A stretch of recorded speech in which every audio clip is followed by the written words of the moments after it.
ఒక నటుని నటనా రూపాలు. శ్రీ మమ్ముట్టి పద్మభూషణ్ 2026 అవార్డు గ్రహీత. ఒక బాలుడు వెండితెరపై వెలగాలని కలలు కన్నాడు. దశాబ్దాల అంకిత భావం భారతీయ చలనచిత్ర రంగంలో అతనికి ఒక విశిష్ట స్థానాన్ని కల్పించింది. మా నాన్న నన్ను డాక్టర్ కావాలని కోరుకున్నారు. అనుకోకుండా నేను న్యాయవాదిని అయ్యాను. చివరకు ఇప్పుడు నటుడుగా ఉన్నాను. కానీ నా మొదటి సినిమాను తెరపై చూసినప్పుడు స్క్రీన్ పై నటుడిని కావాలనుకున్నాను. ఆ పోరాటం, ఆ ప్రయత్నం, ఆ కల కోసం తప్పిస్తున్నాను. నా బాల్యం గడిచాక వాటిలో 1-2 సన్నివేశాలను ప్రయత్నించాను. ఆ తర్వాత నేను లాయర్గా నా కెరీర్ ప్రారంభించాను. నాకు పెళ్ళయింది. ఆ తర్వాతే నాకు ఒక పెద్ద పాత్ర చేసే అవకాశం వచ్చింది. అదృష్టమో దురదృష్టమో ఆ సినిమా పూర్తి కాలేదు.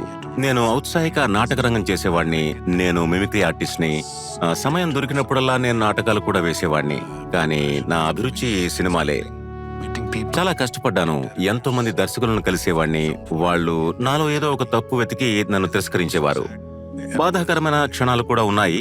కానీ చివరకు మిస్టర్ ఎంటీ నన్ను కలిశారు.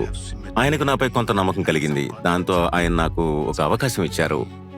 అక్కడి నుండి నేను ఎన్నో కష్టాలు పడి మీడియాను అధ్యయనం చేసి మెళకువలు నేర్చుకున్నాను.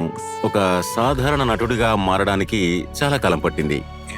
కానీ ఒక పరిపూర్ణ నటుడిగా మారడానికి ఇంకా ఎన్నో ఏళ్లు పడుతుంది. ఏ ఒక్కరు నన్ను సవాల్ చేయలేరు. ఎందుకంటే నాలో జిజ్ఞాస, అంకిత భావం, నిజాయితీ ఉన్నాయి. కానీ నేనెప్పుడూ నటుడినే కావాలనుకున్నాను. కానీ స్టార్ని కాదు. నేను ఇప్పటికీ ఒక నటుడిగానే ఉండాలనుకుంటున్నాను. భవిష్యత్తులోనూ ఎప్పటికీ ఒక నటుడిగానే ఉంటాను. నేను సినిమాల్లోకి రాకముందే వివాహం చేసుకున్నాను.